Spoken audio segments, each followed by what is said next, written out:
সাইয়েদনা ইব্রাহিম রাজমিস্ত্রিগিরি যখন করতেছিলেন, বানাতে বানাতে আর নাগাল পায় না। আল্লাহ বলে এই পাথরটার উপরে দাঁড়াও। উনি দাঁড়ালেন। এবার যতটুকু উপরে ওঠা লাগে পাথরটা অটোমেটিক্যালি উপরে উঠে যায়, যতটুকু নামা লাগে অটোমেটিক্যালি নিচে নেমে যায়। পৃথিবীর কোন পাথরে আপনি ইচ্ছা মতো লাথি মারলো এখানে পায়ের দাগ পড়বে না। সাইয়েদনা ইব্রাহিম ওখানে দাঁড়ানোর সাথে সাথে ওনার ফুটপ্রিন্ট পাথরের মধ্যে লেগে যায়। কাবা ঘরের পাশে গোটা বিশ্বের মানুষের কাছে চিরম্লান করার জন্য, চিরস্মরণীয় করে রাখার জন্য কাবা ঘরের পাশে আল্লাহ এই পাথরটার স্থান দিয়েছেন। মাকাম ইব্রাহিম, বিশ্বনবী তাওয়াফ করার পরেই ওই জায়গায় 2 রাকাত নামাজ পড়তেন। আপনারাও যারা হজ উমরা করবেন, তাওয়াফ করার পরেই মাকাম ইব্রাহিমে 2 রাকাত সালাত পড়া সুন্নাত। তার মানে পা লাগছে ওইটা হয়ে গেছে আমগো মুসাল্লা। সাইয়েদনা ইব্রাহিমের পা যেখানে লাগছে ওইটা আমাদের কি সুবহানাল্লাহ কইবেন না? আর ওনার ছেলের পা যে জায়গায় লাগছে ওটা হয়ে গেছে জমজমের কুয়া। ছোট্ট বাচ্চা ইসমাইলকে রেখে দিয়ে আমরা যারা বলি বিবি হাজেরা, আসলে হাদিসের ভাষায় হাজার, তিনি সাফা পাহাড় থেকে মারওয়া পাহাড়ে দিলেন দৌড়। কোথায় পানি? পানি নাই। মরুভূমির বালির মধ্যে সূর্যের তাপ যখন পড়ে যায়, মরিচিকার মতো ঝলসানির একটা দৃশ্য ভেসে ওঠে, মনে হয় সাগরের পানি আসলে পানি নাকি। তিনি সাফায় যায়, যে দেখে পানি নাই।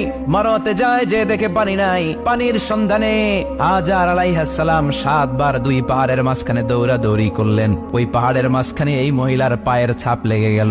এই দৌড়াদৌড়িটা আরশের উপর থেকে আল্লাহ এত সুন্দর উপভোগ করেছেন। আল্লাহর কাছে এই মহিলার দৌড়াদৌড়িটা এত ভালো লেগেছে, কিয়ামত পর্যন্ত সব হাজীদের জন্য এই জায়গায় দৌড়াদৌড়িটা আল্লাহ ওয়াজিব করে দিয়েছে। এই জায়গায় দৌড়াদৌড়ি না করলে হজ হবে না, উমরা হবে না। এই দৌড়াদৌড়িটা, মহিলাটার স্যাক্রিফাইস, হৃদয়ের আবেগ আর ভালোবাসাটা আল্লাহর কাছে এত পছন্দনীয় হয়েছে, কিয়ামত পর্যন্ত আল্লাহ চান সবাই দৌড়াবে, আমি উপর থেকে দেখবো। ওয়াজিব করে দিলেন। যার পা যেই জায়গায় লাগছে খালি বরকত। হঠাৎ কল কল কল কল আওয়াজ শুনতে পেলেন। সাফা মারওয়া থেকে দৌড়ে আসলেন কাবার কাছে। এসে দেখলেন ফেলে রাখা দুধের বাচ্চা ইসমাইলের পায়ের ধাক্কায় জমিন থেকে পানি বের হতে শুরু করেছে। কল কল কল কল আওয়াজ। ওনারা আরবি ভাষা জানতেন না। সাইয়েদনা ইব্রাহিম, ইসমাইল, হাজার এরা সুরিয়ানি ভাষার মানুষ ছিলেন। সুরিয়ানি ভাষায় উনি বসে পানি যাতে মরুভূমির বালুতে লেগে শুকিয়ে না যায়, বালু দিয়ে বাঁধ দিতেছে। আমরা বাঁধ দেই না পানি আটকানোর জন্য? দেখেন নাই মনে হয়? দেখেন নাই পানি আটকানোর জন্য বাদ দেই আমরা। হাজার এসে বালু দিয়ে বাদ দিতেছে নিজে নিজে, আর নিজের সুরিয়ানি ভাষায় বলতেছে জাম জাম, মানে থাম থাম, পানি যাস না তুই। জাম মানে কেফ কেফ, স্টপ স্টপ, থাম থাম, আর পানি চলে যাস না, থাম থাম। ওনার মুখ নিঃসৃত এই জাম জাম শব্দ দুইটা আল্লাহ এত পছন্দ হয়েছে, কিয়ামত পর্যন্ত আল্লাহ এই কুয়ার নাম জামজামের কুয়া করে দিয়েছে। বরকত আর বরকত। ছেলেকে মিনার প্রান্তরে রেখে জবাইয়ের দৃশ্যটা আল্লাহর ভালো লেগেছে। কিয়ামত পর্যন্ত ঈদুল আজহাতে সবাই আমরা প্রাণী শুইয়ে এরকম জবাই করব, এটা আল্লাহ ওয়াজিব করে দিয়েছে। যার মানে এমন ফ্যামিলি খালি বরকত আর বরকত। আর আল্লাহ বললেন এই ফ্যামিলিতে আমি কিতাবও দিয়েছি, নবুয়তও দিয়েছি। ওয়াজআলনা ফি যুররিয়াতিহিন নুবুওয়াতা ওয়াল কিতাব। সাইয়েদনা ইব্রাহিমের ফ্যামিলির ভেতরে আমি নবুয়ত দিয়েছি, কিতাব দিয়েছি। এই পৃথিবীতে যত নবীর নাম আপনি বলবেন সবগুলো সাইয়েদনা ইব্রাহিমের নাতিগুতি। লক্ষাধিক নবী পৃথিবীতে, 5-7 জন ছাড়া। কজন ছাড়া? উপরের 5-7 জন ছাড়া যত নবী আপনি নাম বলতে পারবেন, যাদের নাম জানি কিংবা জানি না, সব সাইয়েদনা ইব্রাহিমের বংশধর, ওনার নাতিপুতি। ওনার আল্লাহ 86 বছর বয়সে দিলেন সাইয়েদনা ইসমাইল আলাইহিস সালামকে। ওনার বয়স যখন 100 তখন দিলেন সাইয়েদনা ইসহাক আলাইহিস সালামকে। তাহলে ওনার প্রথম ছেলের নাম? দ্বিতীয় ছেলে।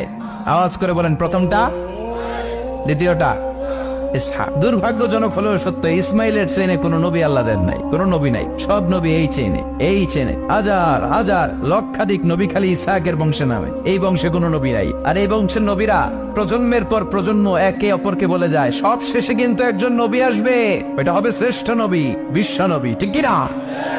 একের পর এক নবুয়ত আল্লাহ এই চেনে দিলেন। ইসহাকের চেইনে, সাইয়েদনা ইসমাইলের চেইনে কোন নবী নাই। এত নবী এখানে এসেছে, এরা ভেবেই নিয়েছে ওই যে শেষ নবী, যেটা শ্রেষ্ঠ নবী, এটা ওইখানে আসবে। কিন্তু আস্তে আস্তে হাজার হাজার লক্ষাধিক নবী আল্লাহ এইখানে পাঠিয়ে সাইয়েদনা ঈসা আলাইহিস সালামের পরে আল্লাহ স্টপ মেরে দিলেন। স্টপ মেরে দিয়ে 570 বছর পরে শ্রেষ্ঠ নবীটারে আল্লাহ এই চেনে পাঠিয়ে দিলেন। এজন্য আমরা হচ্ছি বানি ইসমাইল। আমরা কি? বিশ্বনবী হচ্ছেন বানি ইসমাইল, বিশ্বনবী কি? আর এরা হচ্ছেন বানি Israil. Changing the leadership from বানি ইসরাইল টু বানি ইসমাইল। এজন্য অহংকারীদের পরিণাম শুভ হয় না।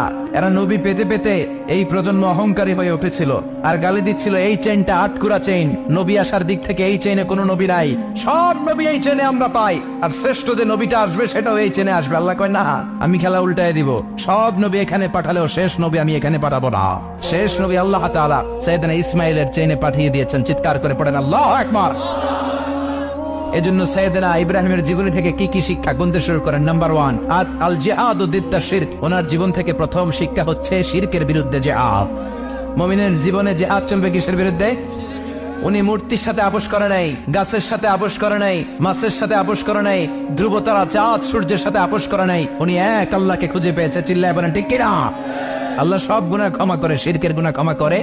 2 নাম্বার শিক্ষা হচ্ছে সত্যকে অন্বেষণ করতে হবে। ওইটা আমার বাবার বিরুদ্ধে যাক, ওইটা আমার দাদার বিরুদ্ধে যাক, ওইটা আমার দলের বিরুদ্ধে যাক, ওইটা আমার মতের বিরুদ্ধে যাক, সত্য যেখানে আমিও সেখানে। চিল্লায় এখন ঠিক কিনা?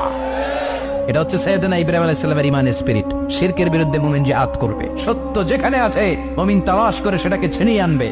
সাইয়েদনা ইব্রাহিমের জীবনী থেকে 3 নাম্বার শিক্ষা হচ্ছে ভিশনারি অ্যাটিটিউডের হতে হবে মুমিনের। আমরা খালি 10 বছরের হিসাব করি, 20 বছর, 50 বছর। ইহুদিরা হিসাব করে 200 বছরের। কোন কাজ করার আগে 200 বছর পরে কি হইতে পারে ওইটা হিসাব করে। সাইয়েদনা ইব্রাহিম এরকম ভিশনারি ছিলেন। এজন্য দোয়া করেছেন, রব্বানা ওয়াবআস ফীহিম রাসূলা। আল্লাহ যদিও থুদুপ্রান্তর জনমানবহীন একটা এলাকা, আপনি এলাকায় এমন একজন নবী পাঠায়েন যেই নবীর আঁচলের নিচে গোটা বিশ্বটা একত্রিত হয়ে যাবে।